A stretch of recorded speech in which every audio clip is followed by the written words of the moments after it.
Greetings. Hello, it's Christine. Thank you so much for joining me today for our presentation about mistletoe.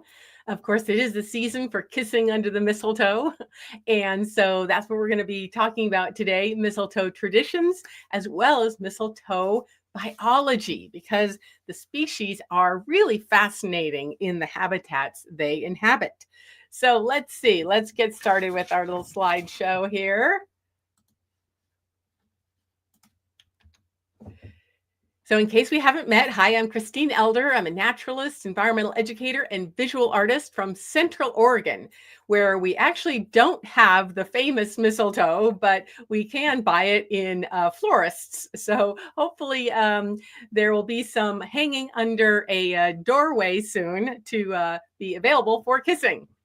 Okay, so today's plan, basically a quick, short, to the point presentation to enrich your understanding of mistletoe in case you have some mistletoe in your hallway that you can kiss somebody under.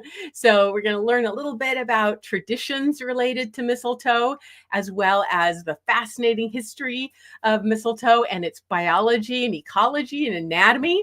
And then at the very end, I'm going to tell you about my workshop I'm doing tomorrow on drawing and sketching mistletoe, as well as the sale on my courses. And I did put a link in the chat box, I think over there at christineelder.com/courses, where I've got a sale going on through Tuesday, December 31st, which on New Year's Eve is the most famous time to kiss somebody under the mistletoe.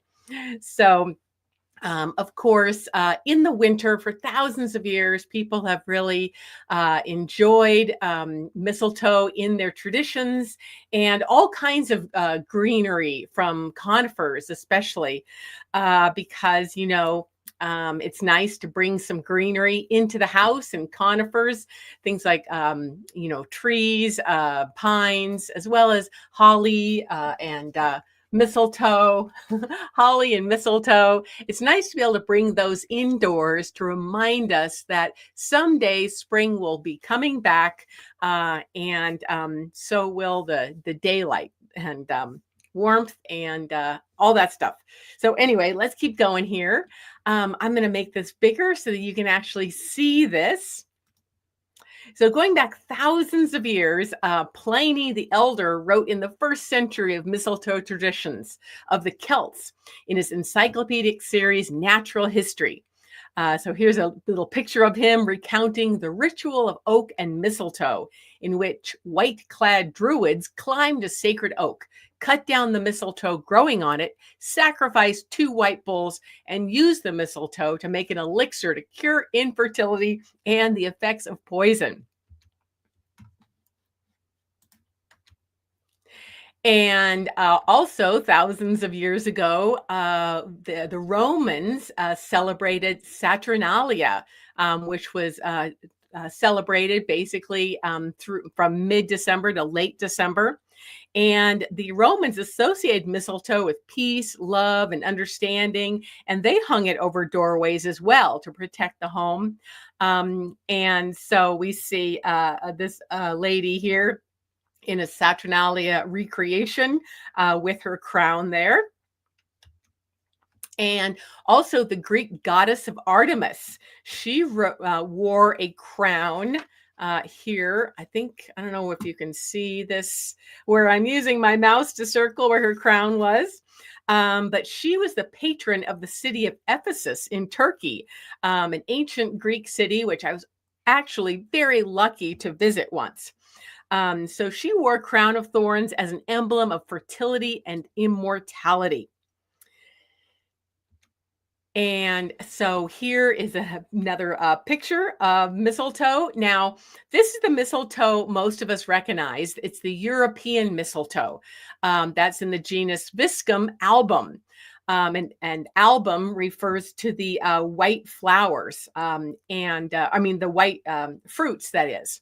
And it played a starring role in most of the traditions, folklore, and mythology associated with winter holidays, as it is the only mistletoe native to much of Europe. And those big white plump berries supposedly reminded the Romans of sperm. And so the Greeks referred to the plant as oak sperm.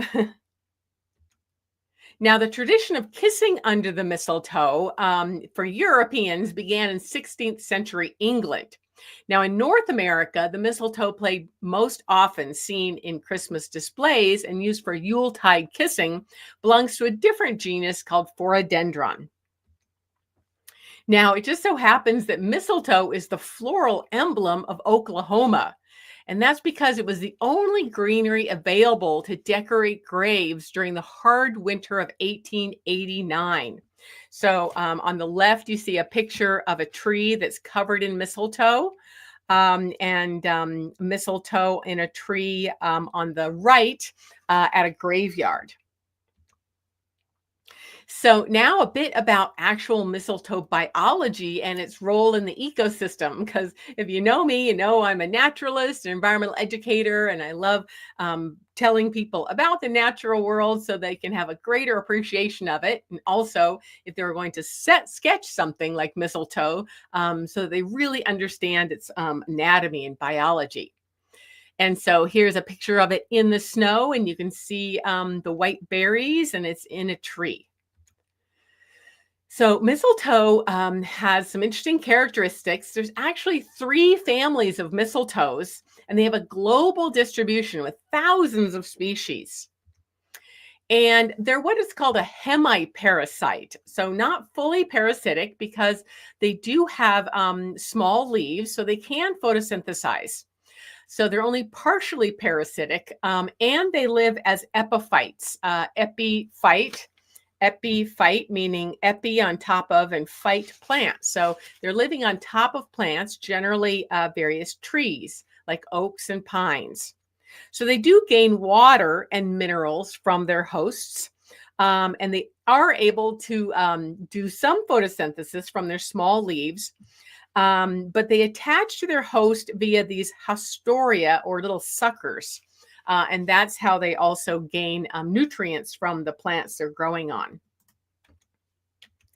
And so they are perennial or evergreen also, and they're quite brittle and they fall from trees easily in storms. So it makes it easier to collect them. In fact, actually, a lot of kids, when I was growing up, including me, used to collect mistletoe and tie little red ribbons around it and then have a little stand, kind of like a lemonade stand, but it was a mistletoe stand where we would sell little sprigs of mistletoe for probably 25 cents each. I don't know if any of you guys did that, but I'd love to know in the comments if you are old enough or lived in a rural enough place to do that. So they do have flowers. They are a flowering plant, and their flowers are generally yellow and green. So they're really small. You can see them here on the right. If you could see them with a hand lens, you would see that they have 3 petals, and they're actually separate male and female flowers. And sometimes there are separate male and female plants because most plants actually have both male and female parts on the same plant. But there are a few plants. Let me see what's an example. Like ginkgo trees, they have separate male and female plants. Now, in a different family that we're not going to focus on as much is dwarf mistletoe. It has smaller fruits, and instead of relying on birds to eat and disperse its seeds, it distributes itself with a different mechanism. Their berries explode and then shoot each grain-sized seed away from themselves at up to 50 miles per hour. And so this is a historic illustration here from the 1800s on the right. And you can see it's not quite as pretty because the leaves are smaller. And again, since the leaves are smaller, it has to be more fully parasitic on the plants it lives on. And here's a picture actually I took locally of a pine tree with the mistletoe growing on its trunk. So, like I said, it's also more damaging to living trees than the pretty mistletoe that we hang on our hallways. So here's the American mistletoe. It does look quite similar to that European one. And you can also see it also has white berries. The genus name is Phorodendron, and that actually in Latin means tree thief. And there's over 17 species in the United States. They usually live on trees of fir, birch, aspen, oak, like I think this tree is, willow, cottonwood, that kind of thing. And here's more of a close up of it. Now, what are some of the characteristics? We mentioned them a little bit, but one interesting characteristic is they have this dichotomously branching stem. They also have jointed nodes on their stem, kind of here. Their leaves are really simple, just kind of oval and quite leathery. The leaves are opposite each other on the stem, which is kind of rare. Most plants we see out in nature and most flowers have leaves that are kind of alternate on the stem, but these are opposite. For example, another very large family that has opposite leaves is the mint family, which includes many, many culinary herbs that you're probably familiar with. Anyway, and they also have parallel veins. Now, here's another picture, a photograph, and you can see those beautiful big white berries. And you can sort of see these nodes and the oval leaves with these parallel lines on them. And like I mentioned before, they're very diverse. In fact, this genus that also grows here in North America, the Phorodendron, is the largest genus of mistletoe in the Americas, meaning North, Central, and South America, and possibly the largest genus of mistletoes in the world with hundreds of species. And I've been lucky to see them in the Amazon. Now, we know mistletoe is something that we kiss under, and that's probably all we think of is something that sits in our hallways. But it has really important roles in the ecosystems. They're really important food sources for pollinating insects. And here you can see a picture on the right of a bee that is visiting the tiny flowers and getting pollen and nectar from them. It's also a very important food source for birds, providing nutritious fruits in the fall and winter when there aren't very many other fruits in the wild, including hundreds of mistletoe species in the tropics. And here's actually a picture on the right of one of my very beautiful, most famous birds called the lovely cotinga. That is beautiful pink and purple, and it loves to eat the seeds of mistletoe. And that's the most easy way to find this species when you're in Central America, is to try to find a tree that has big populations of mistletoe and that are fruiting.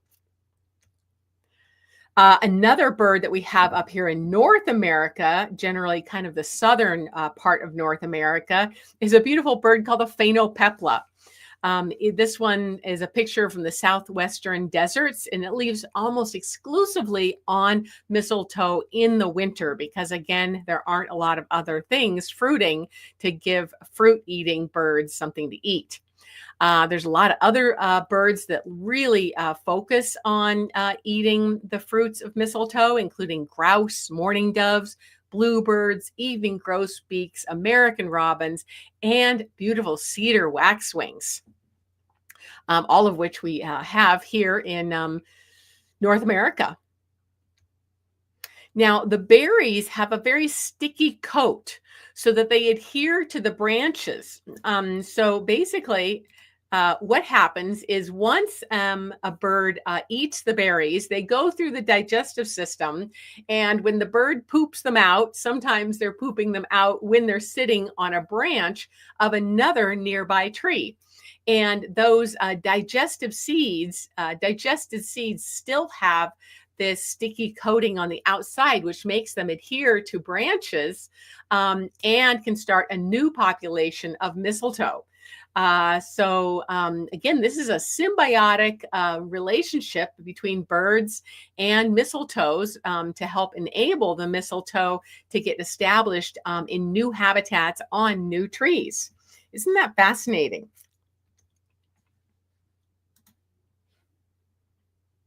Mistletoe plants and berries are inedible to humans and some other mammals, but they are not deadly as is often assumed. You know, there's these wives' tales that say certain plants are really deadly, like other things that we have at Christmas, like hollies and poinsettias, but they're not as deadly as suburban or urban legends may have you think. Oh, and we didn't mention the origin of the word mistletoe. The name tells the story of its dispersal. So, mistle is the Anglo Saxon word for feces, and tang is the word for twig. So, mistletoe thus means feces on a twig. That's a fun story you can tell people on New Year's Eve when you're kissing under the mistletoe. So, as I said, birds eat mistletoe berries. They digest the fleshy part and excrete the seeds, which are covered with that sticky coating, allowing them to adhere to a tree branch. The seeds pass rapidly through the digestive tract in 4 to 25 minutes. So, the seeds come out unharmed and are ready to germinate. Now, another way that mistletoe is important to animals is they provide shelter for mammals and nest sites for birds. And sometimes they call these areas witches' brooms in a tree. So you may have seen those before. So many species use those for nesting sites. And I did some research, and here are some of the species. Now, I do like to have things written on the my slides as well as me verbalizing them because personally, I learn better being able to see and hear something at the same time.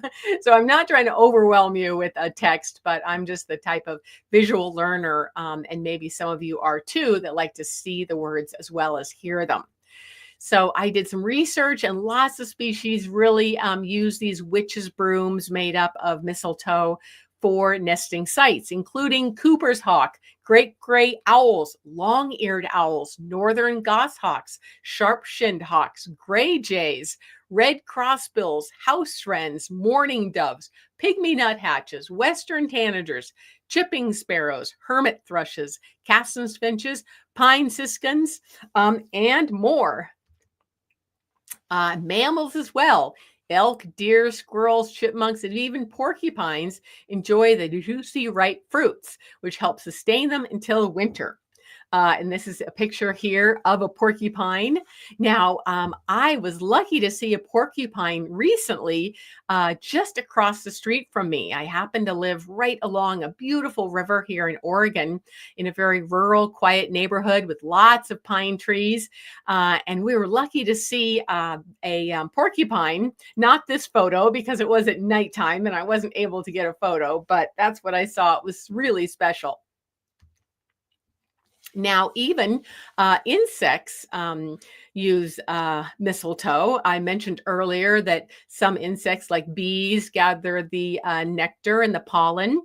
But I also researched that a species of butterfly called the great purple hairstreak drinks the floral nectar of the American mistletoe. Now, this photograph isn't showing the butterfly on the mistletoe because I had a hard time finding a picture of this exact species of butterfly. But I did do research and read that they also court upon and lay their eggs on mistletoe, where the resulting caterpillars thrive exclusively on a mistletoe diet. I just found that exciting, very interesting. Now, tomorrow I'm going to do a demonstration. It's a workshop on mistletoe, how to draw it and how to paint it. And I'll tell you in a minute how to get that. I'm going to play this for you. This is just a quick 1 minute of where I show you how to sketch a mistletoe.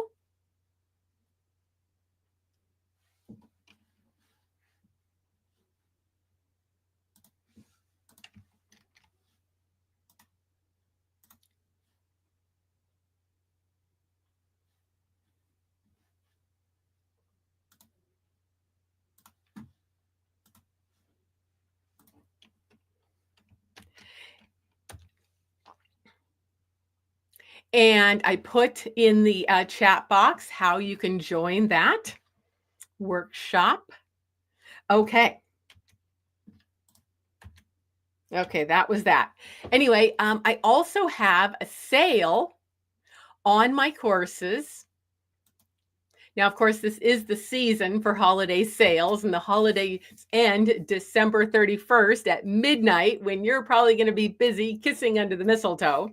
But until then, I'm having a sale on my courses, 30% off. And all you do is go to my website at christineelder.com/courses, which I have put in the chat box, I think over there, down there, up there, depending on which platform you're watching this on. And to get your 30% off, you would go and actually go to the purchasing of the course. And then in the checkout page, you would enter the coupon code HOLIDAY. And also, you can give my courses away as a present. There is a checkbox for making one of my courses a gift, so that you can automatically send that gift to a friend that likes nature. So I actually have 21 online courses. I have been creating these courses ever since, actually before the pandemic. And so I have courses on drawing and painting every kind of plant and animal you can think about. So there are courses on insects and invertebrates, courses on fishes. A course on fish, a course on herptiles, which includes amphibians and reptiles. I've got 3 courses on birds, including birds of the neotropics, like hummingbirds, birds of North America and Northern Europe, and also a course just on hummingbirds. And then I have a course on mammals. Mammals of the world. Now, all of those courses on animals focus just as much on learning about their biology and ecology and anatomy, like I taught you today in today's brief mini workshop, as well as learning how to sketch, draw, and paint those animals and plants. I also have a course on nature journaling and getting started with nature sketching, as well as actually a free nature sketching challenge. If you go to my courses, you can enroll in that for free. I have a course on learning how to do watercolors. I also have a fun course on creativity. So if you're a little bit stuck on finding your drawing or painting or artistic style, that's a course for you. And then lastly, I have a course on travel skills, because if you know and follow me, you know I love to travel. I've traveled as a co-leader for birding tours.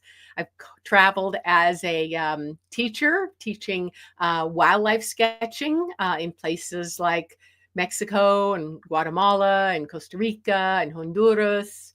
And I have just traveled as part of teaching for festivals and conferences. So my travel skills course is for folks that haven't traveled for a while, or women who want to travel on their own and don't quite have the skills or the confidence. So that's my travel skills course. Anyway, I'd love to have you join me in any of my courses. Again, the last sale of the year expires on December 31st at midnight. And this is the best deal you're ever going to get on my courses, because I'm actually raising my prices by 30% on January 1st. So basically, any course you get before December 31st at midnight is going to be 60% less than they will be on January 1st. So I really suggest, if you're interested in any of my courses, you check those out at christineelder.com/courses. Now, all of my courses have a 14-day money-back guarantee. I've sold thousands and thousands of courses and have maybe had 1 or 2 refund requests in all of that time. So I'm very confident in the value of my courses. I've got lots of testimonials for my courses that you can see if you go over there to christineelder.com/courses. So anyway, I hope you have a wonderful New Year's. And I hope you'll consider joining me for tomorrow's sketching and painting workshop. Now, I also wanted to mention that when you buy a course on sale through December 31st, you'll also get my other workshops that are related to the season.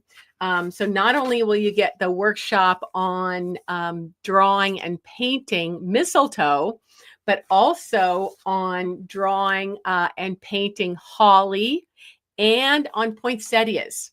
So I will send those three to you on January 1st after my sale is over, and I have all the names of people that purchased.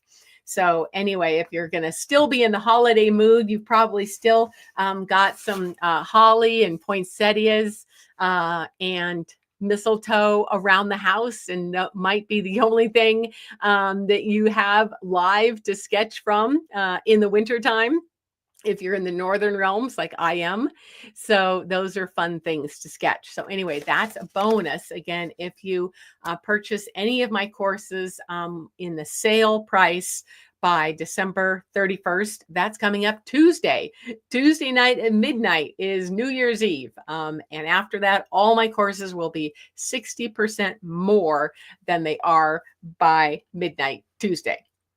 Okay, well, thank you so much for joining me today for my mistletoe event. I hope you learned some fun facts about the history of mistletoe traditions in Europe and in the Americas, and some of the biology of mistletoe, how diverse they are, over 1,000 species, and a little bit about their anatomy, so that if you do want to sketch them, you'll understand how to do that more quickly and with more ease and confidence.